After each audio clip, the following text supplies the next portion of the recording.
Allah menimpakan azab kepada mereka.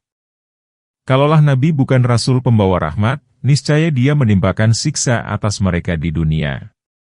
Karena itu Allah berfirman, dan Allah tidak hendak mengazab mereka, sedang kamu berada di tengah-tengah mereka. Dirikanlah solat dari sesudah matahari tergelincir sampai gelap malam dan solat fajar. Sesungguhnya solat subuh itu disaksikan, ayat 78. Dan pada sebagian malam hari, bertahajudlah kamu sebagai suatu ibadah tambahan bagimu. Mudah-mudahan Tuhanmu mengangkat kamu ke tempat yang terpuji, ayat 79. Allah berfirman kepada Rasulullah seraya menyuruhnya mengerjakan solat-solat fardu pada waktu-waktunya, dirikanlah solat dari sesudah matahari tergelincir. Ibnu Abbas berkata, yakni tergelincir matahari. Pendapat senada dikemukakan pula oleh Ibnu Umar, Ibnu Mas'ud, Al-Hasan, A'ad-Dahak, dan lainnya. Pendapat itu pun dipilih oleh Ibnu Jarir. Bukti yang mendukung pendapat itu ialah hadis yang diriwayatkan oleh Ibnu Hamid dari Jabir bin Abdillah. Dia berkata, aku mengundang Rasulullah dan sebagian sahabatnya yang aku kehendaki. Mereka makan di rumahku, kemudian pulang ketika tergelincir matahari. Kemudian Nabi keluar seraya bersabda, hai Abu Bakar, keluarlah. Inilah saat matahari tergelincir. Hadis di atas pun diriwayatkan dari Sahal bin Bakar dari Abu Wanah, dari Al-Aswad bin Qais, dari Nabi Al-Anzi, dari Jabir, dari Rasulullah. Atas dasar riwayat ini, maka saat solat yang disebutkan dalam ayat di atas termasuk ke dalam solat yang 5 waktu. Adapun firman Allah, mulai dari tergelincir matahari hingga gelap malam, mencakup solat zuhur, asyar, maghrib, dan isya. Firman Allah Ta'ala, dan solat subuh.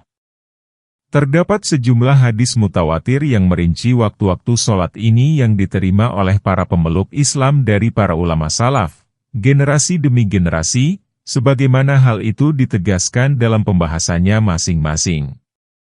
Kepunyaan Allah lah segala puji. Sesungguhnya solat fajar, subuh, itu disaksikan.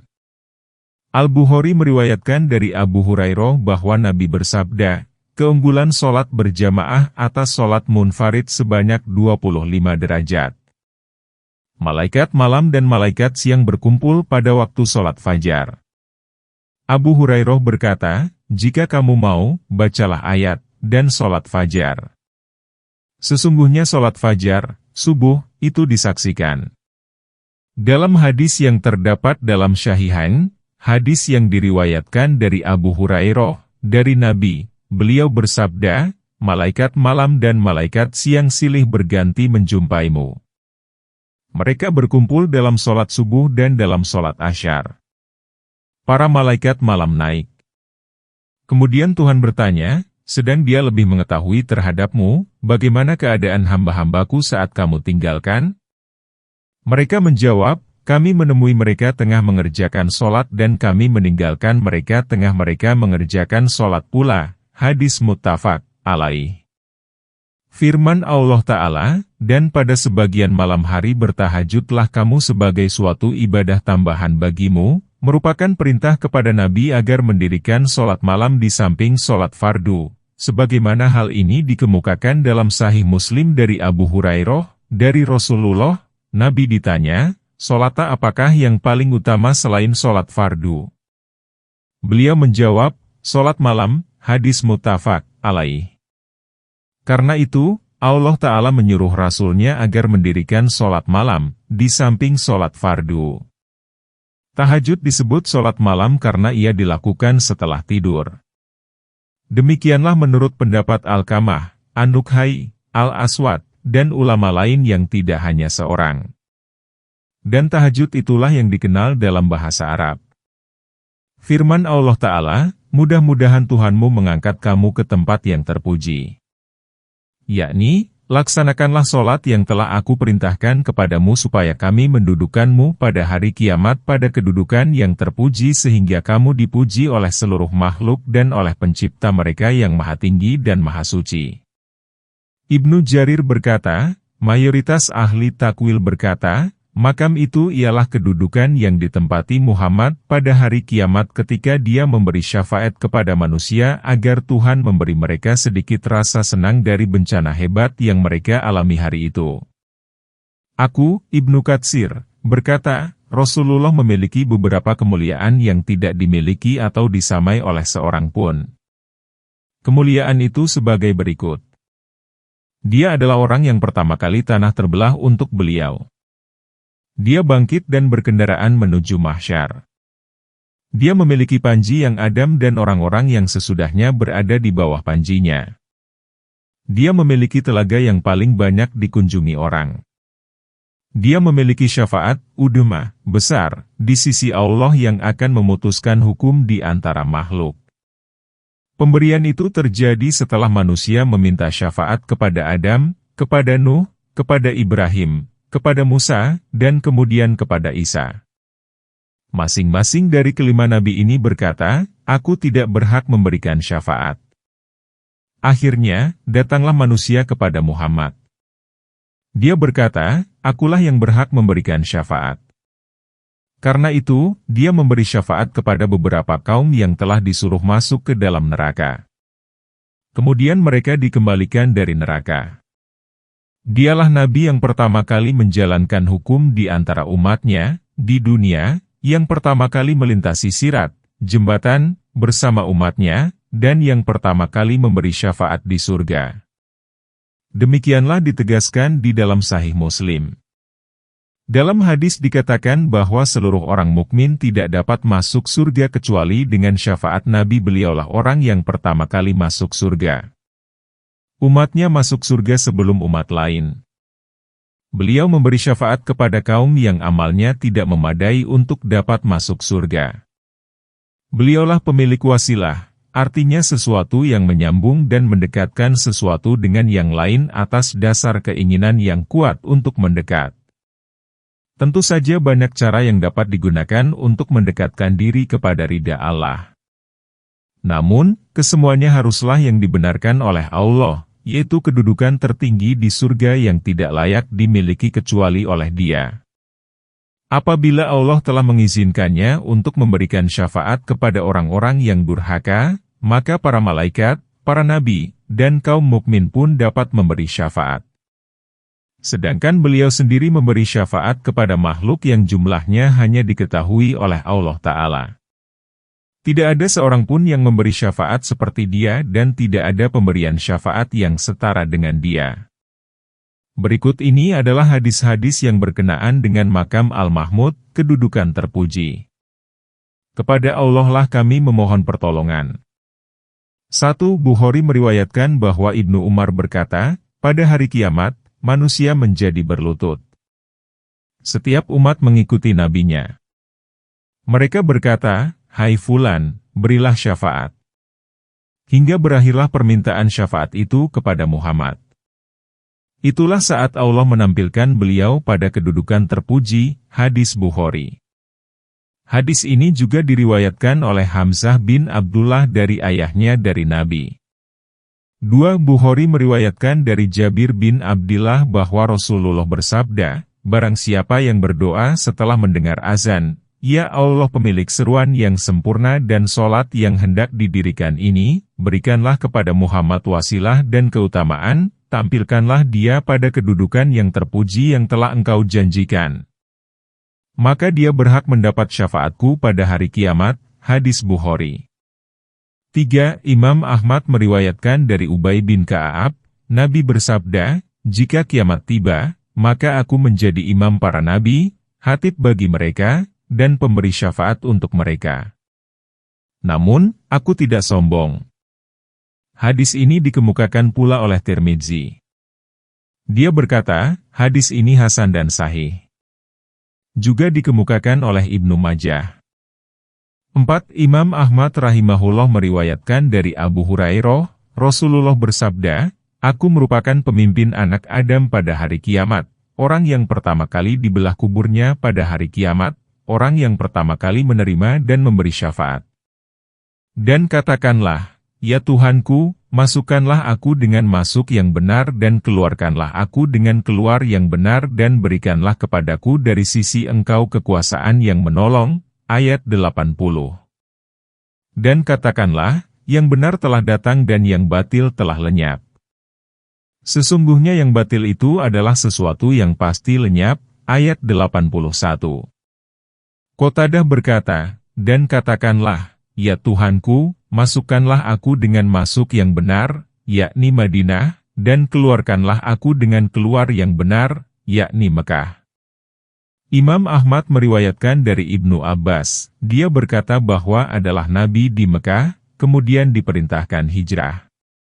Maka Allah Ta'ala menurunkan ayat, dan katakanlah, "Ya Tuhanku, masukkanlah aku dengan masuk yang benar dan keluarkanlah aku dengan keluar yang benar dan berikanlah kepadaku dari sisi Engkau kekuasaan yang menolong."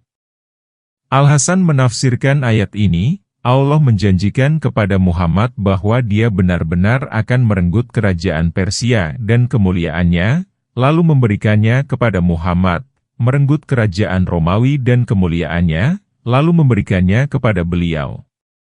Qatadah menafsirkan ayat, sesungguhnya Nabi mengetahui bahwa beliau tidak memiliki kemampuan untuk melakukan hal itu kecuali dengan kekuasaan.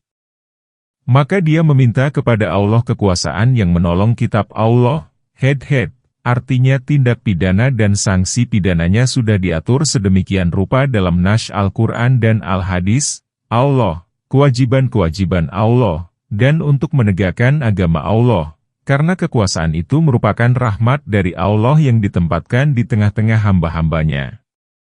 Kalaulah tiada rahmat, niscaya sebagian hamba akan menyerang sebagian yang lain, yang lebih kuat akan memangsa yang lemah. Ibnu Jarir memilih penafsiran Al-Hasan dan Qatadah. Itulah penafsiran yang paling sahih, karena bersama kebenaran itu mesti ada kekuatan yang melawan orang yang memusuhi dan menjauhi kebenaran itu. Karena itu, Allah Ta'ala berfirman, "Dan kami menurunkan besi. Di dalamnya terdapat kekuatan yang keras." Dalam sebuah hadis dikatakan, Allah benar-benar merenggut dengan kekuasaan sebagai perenggutan yang tidak dapat dilakukan oleh Al-Quran. Maksudnya, Allah benar-benar mencegah pelaksanaan berbagai macam kejahatan dan dosa dengan kekuasaan sebagai pencegahan yang tidak dapat dilakukan oleh Al-Quran terhadap kebanyakan manusia, walaupun di dalamnya terdapat ancaman keras dan tahdid yang kuat. Dan inilah yang terjadi.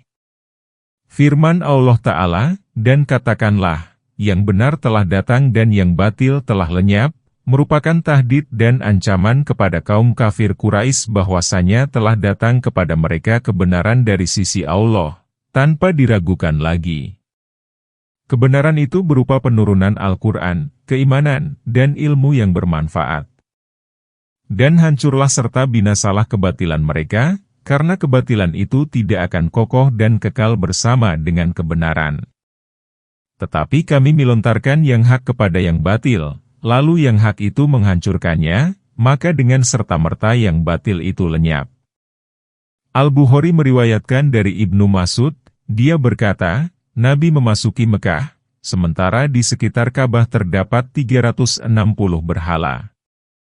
Maka mulailah beliau menusuki berhala itu dengan kayu sambil berkata, "Telah datang kebenaran dan musnahlah kebatilan." Sesungguhnya yang batil itu adalah sesuatu yang pasti lenyap. Telah datang kebenaran dan kebatilan tidak akan muncul dan terulang lagi. Hadis muttafaq alaih. Hadis ini diriwayatkan juga oleh Muslim, Tirmidzi, Nasai, dan Abdur Razak. Dan kami turunkan dari Al-Quran suatu yang menjadi penawar dan rahmat bagi orang-orang yang beriman dan Al-Quran itu tidaklah menambah kepada orang-orang yang zalim selain kerugian. Ayat 82.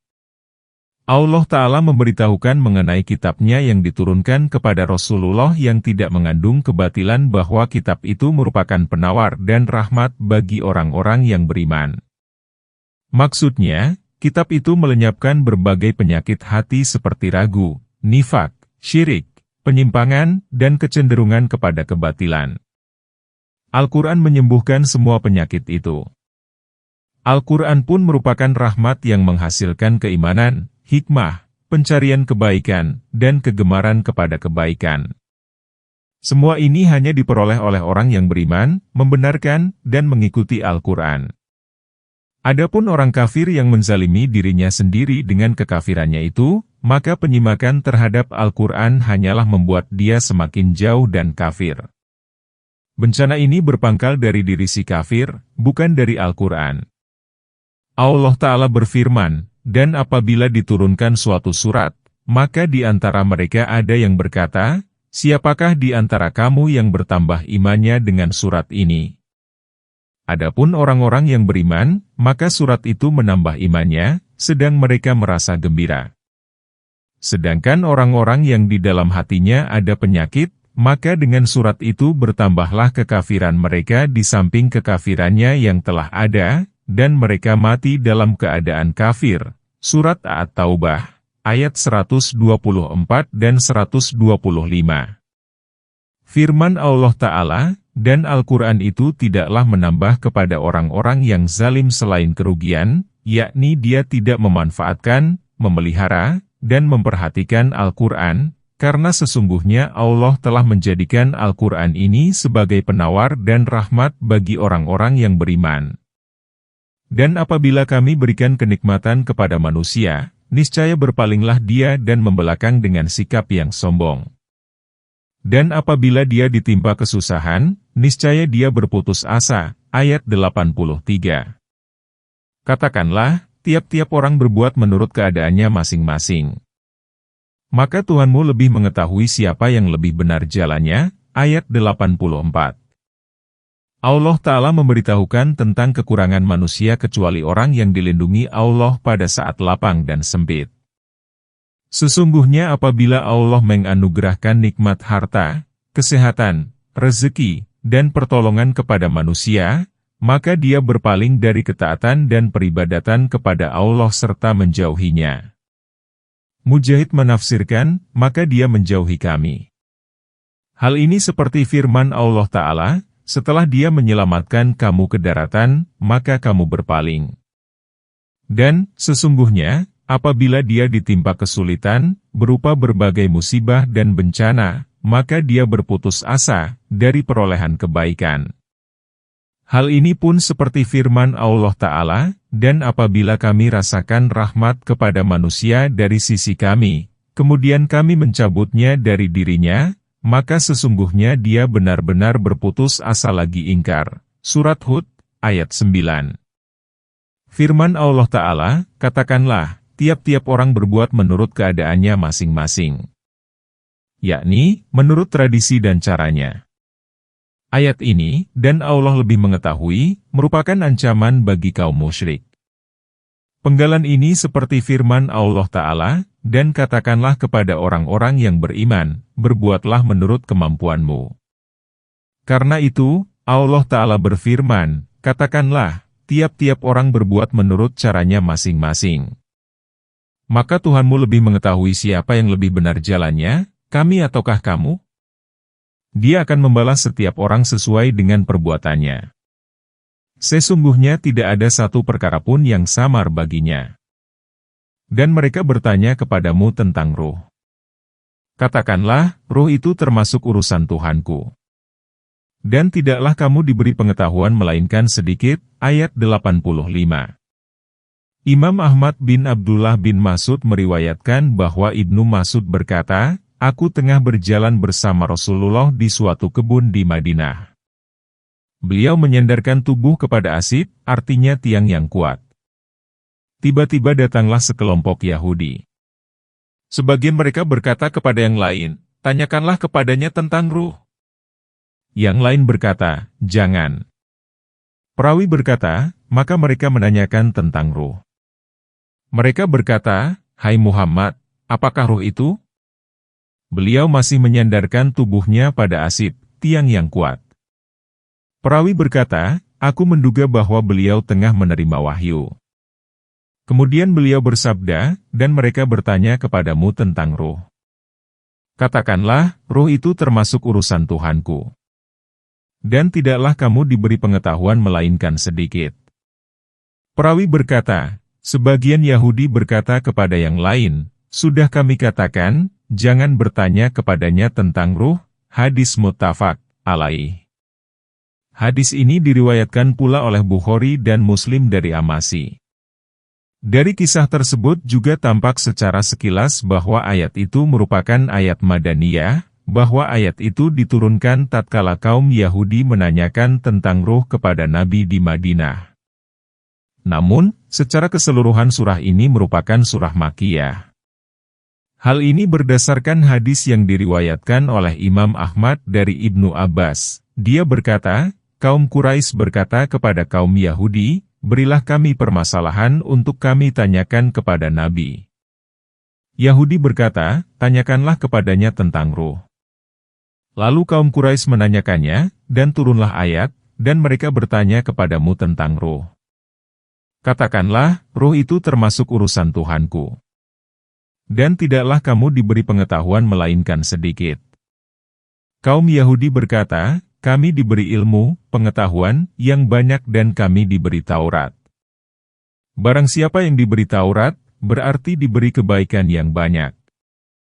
Perawi berkata, maka Allah menurunkan ayat, katakanlah, seandainya samudra menjadi tinta untuk menuliskan kalimat-kalimat Tuhanku, niscaya samudra itu akan habis sebelum kalimat-kalimat Tuhanku selesai ditulis. Keterangan hadis ini dapat ditanggapi demikian, boleh jadi ayat 85 ini diturunkan sekali lagi di Madinah, atau diturunkan kepada beliau untuk menjawab pertanyaan mereka dengan ayat 85 itu. Para mufasir berikhtilaf mengenai maksud ruh dalam ayat ini. Pendapat pertama mengatakan, ia adalah ruh-ruh manusia yang terdapat dalam tubuhnya. Pendapat kedua mengatakan, ruh di sini adalah malaikat Jibril. Pendapat ketiga mengatakan, maksud ruh di sini ialah malaikat yang besar seukuran besarnya seluruh makhluk. Pendapat keempat mengatakan, sekelompok malaikat yang mirip sosok manusia. Pendapat kelima mengatakan, sekelompok makhluk yang dapat melihat malaikat, namun malaikat tidak dapat melihat kelompok itu. Kelompok ini bagi malaikat bagaikan malaikat bagi manusia. Firman Allah Ta'ala, katakanlah, ruh itu termasuk urusan Tuhanku. Dan tidaklah kamu diberi pengetahuan melainkan sedikit. Maksudnya, sesungguhnya ruh itu merupakan urusan Allah dan berada dalam prioritas pengetahuannya, bukan urusan kamu. Karena itu, Allah Ta'ala berfirman, dan tidaklah kamu diberi ilmu melainkan sedikit. Sebagian ilmunya yang ditunjukkan kepadamu hanyalah sedikit, karena tidak ada seorang pun yang dapat mengetahui sesuatu kecuali menurut kehendaknya. Dan sesungguhnya jika kami menghendaki, niscaya kami lenyapkan apa yang telah kami wahyukan kepadamu, dan dengan pelenyapan itu, kamu tidak akan mendapatkan seorang pembela pun terhadap kami. Ayat 86. Kecuali karena rahmat dari Tuhanmu. Sesungguhnya karunia-Nya atasmu adalah besar. Ayat 87. Katakanlah, sesungguhnya jika manusia dan jin berkumpul untuk membuat yang serupa Al-Quran ini, niscaya mereka tidak akan dapat membuat yang serupa dengan dia, sekalipun sebagian mereka menjadi pembantu bagi sebagian yang lain. Ayat 88. Dan sesungguhnya kami telah mengulang-ulang kepada manusia dalam Al-Quran ini tiap-tiap macam perumpamaan, tapi kebanyakan manusia tidak menyukai kecuali mengingkari. Ayat 89. Allah Ta'ala mengingatkan nikmat dan karunia-Nya yang besar yang telah dianugerahkan kepada hamba dan Rasul-Nya, Muhammad berupa Al-Quran yang agung dan mulia, yang tidak mengandung kebatilan di dalamnya sedikit pun, yang diturunkan dari Yang Maha Bijaksana lagi Maha Terpuji. Ibnu Mas'ud berkata, pada akhir zaman, angin merah yang datang dari arah Syam akan menerpa manusia, maka tidak tersisa satu ayat pun baik di dalam mushaf maupun ingatan seseorang. Kemudian Ibnu Mas'ud membaca ayat, dan sesungguhnya jika kami menghendaki, niscaya kami lenyapkan apa yang telah kami wahyukan kepadamu. Kemudian Allah Ta'ala mengingatkan kemuliaan Al-Quran yang agung ini bahwa sesungguhnya apabila manusia dan jin berkumpul, lalu mereka bersepakat untuk menampilkan hal yang serupa dengan yang diturunkan kepada Rasulullah, niscaya mereka tidak akan mampu melakukannya, karena persoalan itu di luar kemampuan mereka. Bagaimana mungkin tuturan makhluk dapat menyerupai tuturan Al-Khaliq yang tidak mirip dengan apapun? Firman Allah Ta'ala, dan sesungguhnya kami telah mengulang-ulang kepada manusia, yakni kami telah menerangkan kepada mereka berbagai alasan dan argumentasi yang sahih, serta kami telah membeberkan kebenaran kepada mereka. Walaupun begitu, kebanyakan manusia tetap mengingkari hak dan menolak kebenaran. Dan mereka berkata, kami sekali-kali tidak percaya kepadamu hingga kamu memancarkan mata air dari bumi untuk kami. Ayat 90. Atau kamu mempunyai sebuah kebun kurma dan anggur, lalu kamu alirkan sungai-sungai yang deras airnya di celah kebun. Ayat 91. Atau kamu jatuhkan langit berkeping-keping atas kami, sebagaimana kamu katakan. Atau kamu datangkan Allah dan malaikat-malaikat berhadapan muka dengan kami. Ayat 92. Atau kamu mempunyai sebuah rumah dari emas, atau kamu naik ke langit. Dan kami sekali-kali tidak akan mempercayai kenaikanmu itu hingga kamu turunkan atas kami sebuah kitab yang kami baca. Katakanlah, Maha Suci Tuhanku, bukankah aku ini hanya seorang manusia yang menjadi rasul? Ayat 93. Para pembesar Quraisy menuntut dan meminta, karena keingkaran dan kekafiran mereka, agar Nabi memintakan kepada Tuhan supaya menyingkirkan gunung-gunung dari kota Mekah, menghamparkan daratan Mekah, memancarkan sungai-sungai seperti yang ada di Syria dan Irak, dan membangkitkan nenek moyang mereka yang telah mati. Mereka meminta semua itu untuk membuktikan apakah perkataan Nabi itu benar atau salah. Mereka berkata, jika kamu memenuhi apa yang kami minta, maka kami akan membenarkanmu dan kami pun mengetahui kedudukanmu di sisi Allah dan bahwa Dia benar-benar telah mengutusmu sebagai Rasul, seperti yang kamu katakan. Kemudian para pembesar Quraisy menuntut agar Nabi memohonkan pengutusan seorang malaikat kepada mereka yang akan membenarkan apa yang ia katakan, menjadi tempat mereka mengadu tanpa melalui Nabi, lalu malaikat itu membuatkan Nabi kebun-kebun, gudang-gudang kekayaan, istana-istana yang terbuat dari emas dan perak yang mereka anggap diperlukan oleh Nabi sehingga malaikat itu menjadikannya orang yang kaya. Hal itu, menurut mereka, karena Nabi masih suka pergi ke pasar dan mencari penghidupan seperti yang mereka lakukan. Lalu, mereka berkata, jika demikian, maka kami mengetahui keunggulan kedudukanmu di sisi Tuhanmu, yaitu sebagai seorang rasul seperti kamu dakwakan. Nabi menanggapi mereka dengan tanggapan yang telah diberikannya pada kali pertama. Mereka meminta, jatuhkanlah langit, sebagaimana kamu mengatakan bahwa Tuhanmu, jika Dia berkehendak dapat melakukan hal itu. Sesungguhnya kami tidak akan beriman kepadamu kecuali kamu melakukan hal itu.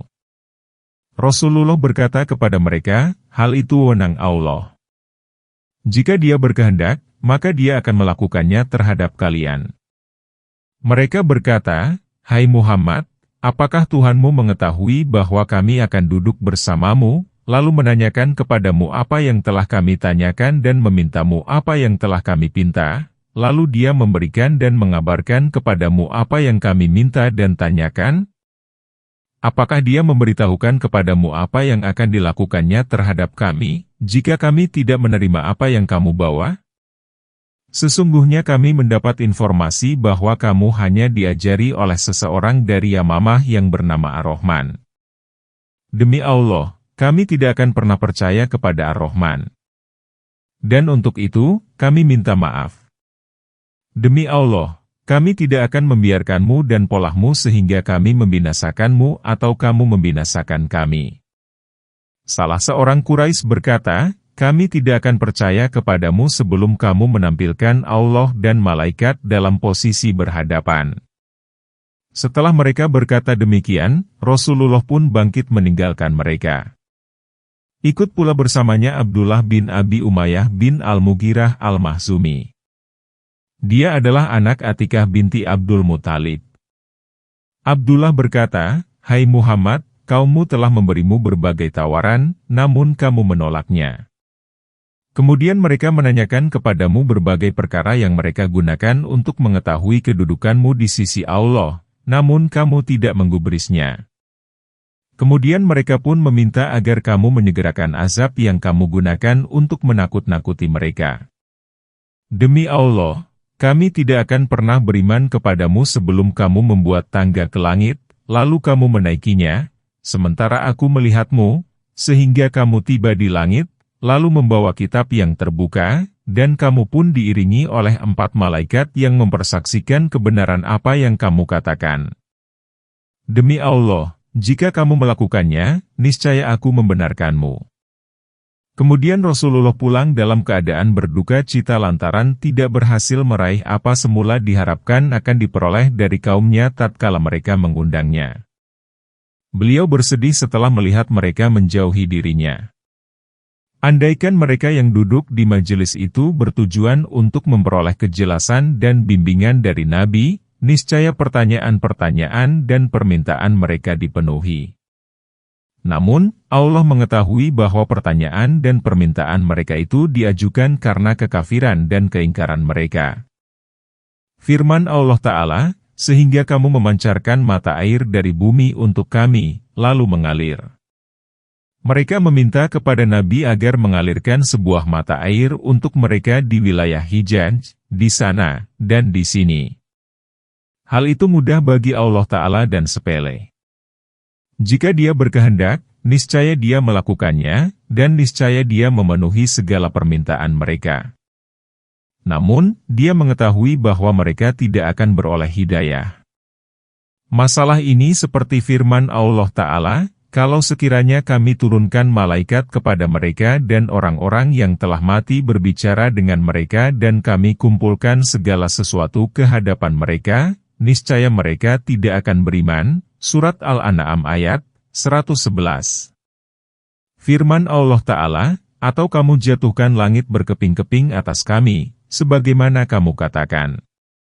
Maksudnya, turunkanlah kepada kami dengan segera azab yang kamu ancamkan akan terjadi pada hari kiamat berupa terbelahnya langit lalu kedua sisinya runtuh. Jatuhkanlah sekarang berkeping-keping.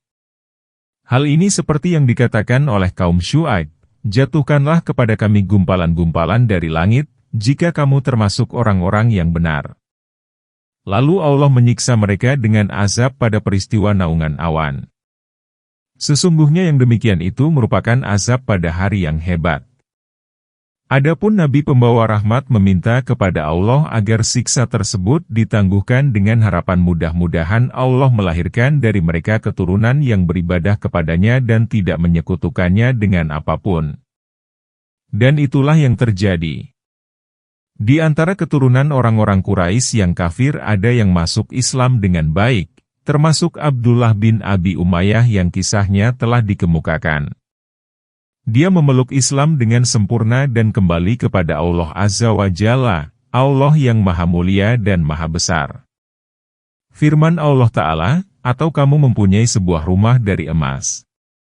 Zuhadis riwayatuf berarti, emas, menurut Qiraah Ibnu Mas'ud. Pengertian senada juga dikemukakan oleh Ibnu Abbas dan ulama lainnya. Atau kamu naik ke langit, dengan menggunakan tangga, sementara kami memperhatikanmu. Dan kami sekali-kali tidak akan mempercayai kenaikanmu itu hingga kamu turunkan atas kami sebuah kitab yang kami baca. Yakni kitab yang diperuntukkan kepada setiap individu sesuai dengan nama yang tercantum di sana. Misalnya dikatakan, inilah kitab dari Allah untuk si Fulan bin Fulan, yang dijumpai di dekat kepalanya saat bangun di pagi hari. Katakanlah, Maha Suci Tuhanku, bukankah aku ini hanya seorang manusia yang menjadi rasul? Yakni, Maha Suci Allah dari perbuatan yang disarankan oleh seseorang, padahal perbuatan itu berada dalam otoritasnya. Bukanlah begitu, namun dia melakukan apa yang dikehendakinya. Aku hanyalah seorang rasul yang menyampaikan risalah dan nasihat kepada MU, dan aku telah melakukannya. Adapun soal permintaanmu, kuserahkan kepada Allah Azza wa Jalla. Dan tidak ada sesuatu yang menghalangi manusia untuk beriman tatkala datang petunjuk kepadanya kecuali perkataan mereka, adakah Allah mengutus seorang manusia menjadi rasul? Ayat 94. Katakanlah, seandainya ada malaikat-malaikat yang berjalan-jalan sebagai penghuni bumi, niscaya kami turunkan dari langit kepada mereka seorang malaikat menjadi rasul. Ayat 95. Allah Ta'ala berfirman, dan tidak ada sesuatu yang menghalangi kebanyakan manusia untuk beriman dan mengikuti para rasul kecuali keheranan mereka terhadap pengutusan manusia sebagai rasul. Hal ini seperti firman Allah Ta'ala, patutkah menjadi keheranan bagi manusia bahwa kami mewahyukan kepada seorang laki-laki di antara mereka, berilah peringatan kepada manusia dan gembirakanlah orang-orang beriman bahwa mereka mempunyai kedudukan yang tinggi di sisi Tuhannya. Surat Yunus, ayat 2. Ayat-ayat yang berkenaan dengan masalah ini sangat banyak. Kemudian Allah Ta'ala mengingatkan manusia atas kelembutan dan kasih sayangnya terhadap hamba-hambanya, yaitu bahwa Dia telah mengutus rasul dari golongan mereka sendiri agar mereka belajar, memahami, dan bertanya kepadanya. Seandainya Dia mengutus rasul berupa malaikat, niscaya mereka tidak dapat berhadapan dengannya dan mengambil pelajaran. Hal ini senada dengan firman Allah Ta'ala, sesungguhnya telah datang kepadamu seorang rasul dari golonganmu.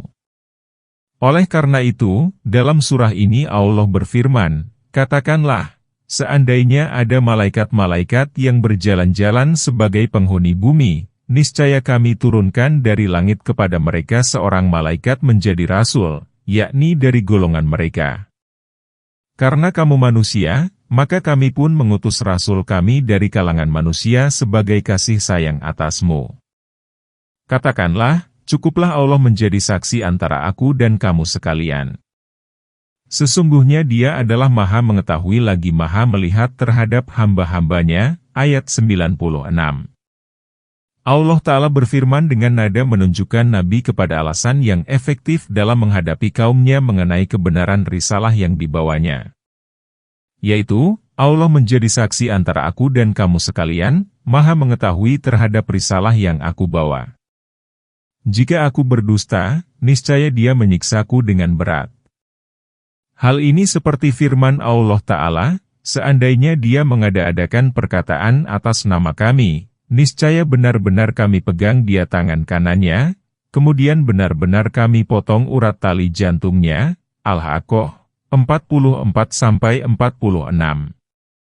Firman Allah Ta'ala, sesungguhnya Dia adalah Maha Mengetahui lagi Maha Melihat terhadap hamba-hambanya, yakni Maha Mengetahui siapa yang berhak memperoleh nikmat, hidayah, dan ihsan serta siapa yang berhak memperoleh siksa, kesesatan, dan penyimpangan.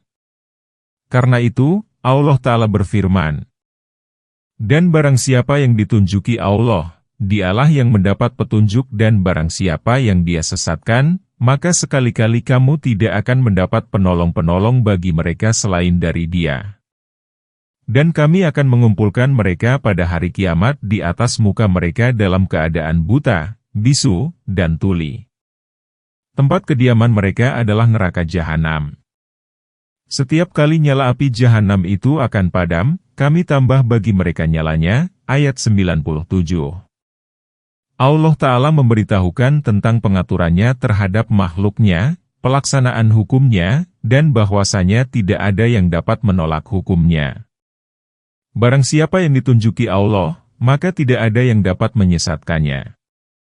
Dan barang siapa yang disesatkan, maka sekali-kali kamu tidak akan menemukan penolong selain Dia yang akan menunjukkan. Dan firman Allah Ta'ala, dan kami akan mengumpulkan mereka pada hari kiamat di atas muka mereka. Imam Ahmad meriwayatkan dari Anas bin Malik, dia berkata, ditanyakan, ya Rasulullah, bagaimana keadaan manusia yang dikumpulkan atas wajah mereka itu? Beliau menjawab, Zat yang menjalankan mereka di atas kakinya adalah Maha Kuasa untuk menjalankan mereka di atas mukanya. Hadis muttafaq alaih. Hadis ini pun dikemukakan dalam Syahihain. Firman Allah Ta'ala, dalam keadaan buta, yakni tidak melihat, bisu, yakni tidak dapat berbicara, dan tuli, yakni tidak dapat mendengar sebagai balasan atas mereka karena ketika di dunia mereka tidak mau melihat, mengatakan, dan mendengarkan kebenaran sehingga mereka dibalas dengan hal seperti itu pada hari mahsyar, yaitu saat mereka sangat membutuhkannya. Tempat kediaman mereka adalah neraka jahanam. Setiap kali nyala api jahanam itu akan padam, kami tambah bagi mereka nyalanya, yakni gejolak dan baranya. Hal ini seperti firman Allah Ta'ala, maka rasakanlah.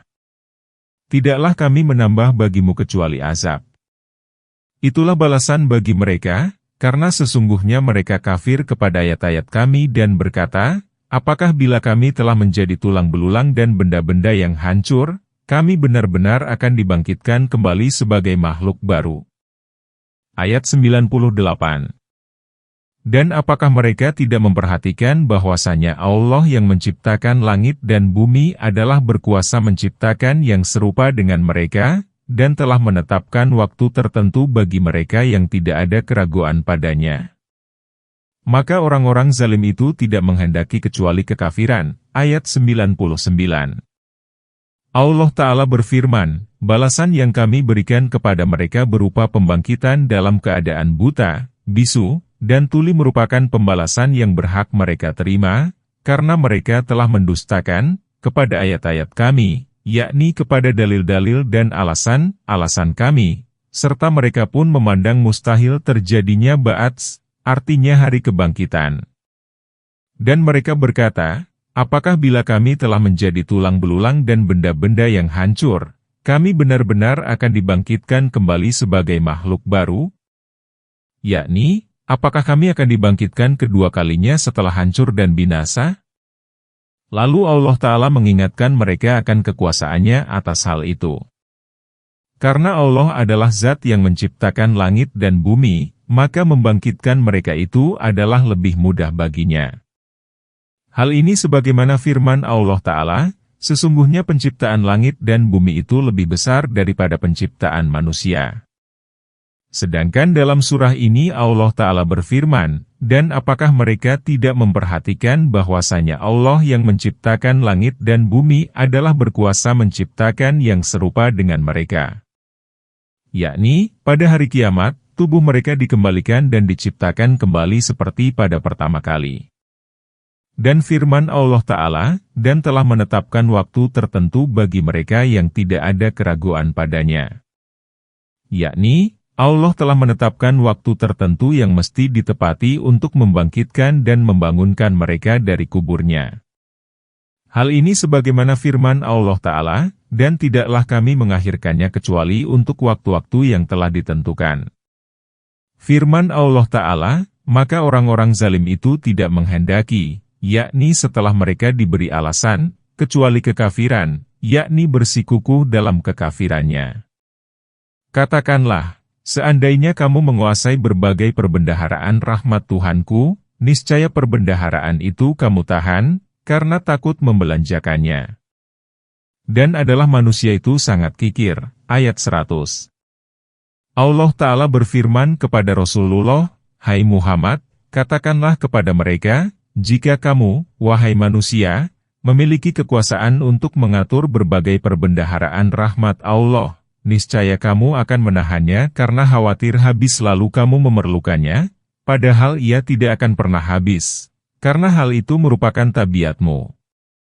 Karena itu, Allah Ta'ala berfirman, dan adalah manusia itu sangat kikir, dan menolak memberikan harta. Hal ini sebagaimana firman Allah Ta'ala, ataukah ada bagi mereka bagian dari kerajaan? Kendati pun ada, mereka tidak akan memberikan sedikit pun kepada manusia. Surat An-Nisa, ayat 53, karena kebahilan, kekikiran, dan keluh kesah merupakan sifat manusia. Sifat ini berlaku bagi semua manusia kecuali terhadap orang yang diberi taufik dan hidayah oleh Allah. Sebagaimana firman Allah Ta'ala, sesungguhnya manusia diciptakan bersifat keluh kesah lagi kikir. Apabila ia ditimpa kesusahan, maka ia berkeluh kesah, kecuali orang-orang yang mengerjakan sholat. Surat Al-Ma'arij, ayat 19-21. Dan sesungguhnya kami telah memberikan kepada Musa 9 buah mukjizat yang nyata, maka tanyakanlah kepada Bani Israel, tatkala Musa datang kepada mereka lalu Fir'aun berkata kepadanya, sesungguhnya aku sangka kamu, hai Musa, seorang yang kena sihir. Ayat 101. Musa menjawab, sesungguhnya kamu telah mengetahui bahwa tiada yang menurunkan mukjizat-mukjizat itu kecuali Tuhan yang memelihara langit dan bumi sebagai bukti-bukti yang nyata. Dan sesungguhnya aku mengira kamu, hai Fir'aun, seorang yang akan binasa. Ayat 102. Kemudian Fir'aun hendak mengusir mereka dari bumi itu. Maka kami tenggelamkan dia serta orang-orang yang bersama-sama dia seluruhnya. Ayat 103. Dan kami berfirman sesudah itu kepada Bani Israel, diamlah di negeri ini, maka apabila datang masa berbangkit, niscaya kami datangkan kamu dalam keadaan bercampur baur. Ayat 104. Allah Ta'ala memberitahukan bahwa Dia mengutus Musa dengan membawa 9 ayat yang terang, yaitu dalil-dalil qat'i, artinya putus, pasti, atau diam, yang menunjukkan kesahihan kenabiannya dan kebenaran perkara yang diberitahukannya kepada Fir'aun. Ayat-ayat itu ialah tongkat, tangan, kekurangan pangan, lautan, badai, belalang, kutu, katak, dan darah sebagai ayat-ayat yang berdiri sendiri. Demikianlah penafsiran Ibnu Abbas. Lalu mereka takabur dan mereka merupakan kaum yang berdosa. Yakni, walaupun Musa telah membawa ayat-ayat tersebut dan mereka pun menyaksikannya, mereka tetap ingkar dan mengkufurinya serta dirinya dipenuhi dengan kezaliman dan kesombongan. Sifat ini tidak kunjung hilang dari mereka, demikian pula, jika kami memenuhi permintaan kaum Quraisy seperti yang diajukan kepadamu, niscaya mereka tidak akan memenuhi dan tidak akan beriman kecuali orang yang dikehendaki Allah. Seperti yang dikatakan Fir'aun setelah dia menyaksikan mukjizat, sesungguhnya aku sangka kamu, hai Musa, seorang yang kena sihir. Ada yang mengatakan masyhur, artinya orang yang kena sihir, di sini bermakna sahir, tukang sihir. Wallahu alam. Musa pun diberi ayat-ayat lain yang banyak. Di antaranya pemukulan batu dengan tongkat dan keluarnya air dari batu tersebut, penaungan awan atas mereka, penurunan mana dan salwa, serta mukjizat lain yang diberikan kepada Bani Israel setelah mereka meninggalkan Mesir. Namun di sini hanya disebutkan 9 mukjizat, yaitu yang dilihat Fir'aun dan kaumnya sebagai penduduk Mesir. Jadi, mukjizat ini merupakan alasan atas mereka, lalu mereka menyalahi dan mengingkarinya karena kafir dan ingkar.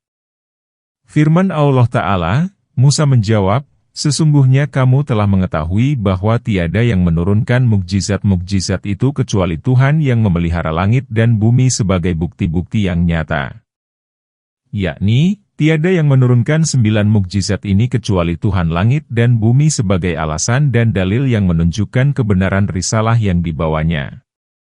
Dan sesungguhnya aku mengira kamu, hai Fir'aun, seorang yang akan binasa, yakni mati, dikalahkan, dan dilaknat. Firman Allah Ta'ala, kemudian dia hendak mengusir mereka dari bumi itu. Maka kami tenggelamkan dia serta orang-orang yang bersama-sama dia seluruhnya, dan kami berfirman sesudah itu kepada Bani Israel, diamlah di negeri ini. Penggalan ini seperti firman Allah Ta'ala, dan sesungguhnya benar-benar mereka hampir membuatmu gelisah di negeri untuk mengusirmu darinya, karena penduduk Mekah bermaksud untuk mengusir Rasul dari sana. Karena itu, Allah mewariskan Mekah kepada Rasul-Nya, lalu dia memasukinya dalam keadaan takluk. Dia dapat menguasai penduduknya, kemudian membebaskan mereka dengan santun dan kemurahan.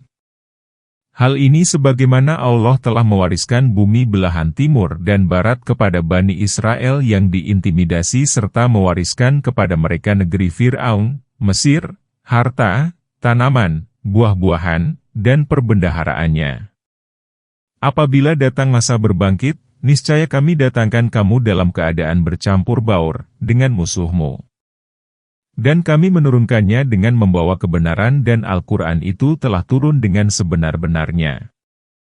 Dan kami tidak mengutus kamu melainkan sebagai pembawa berita gembira dan pemberi peringatan, ayat 105.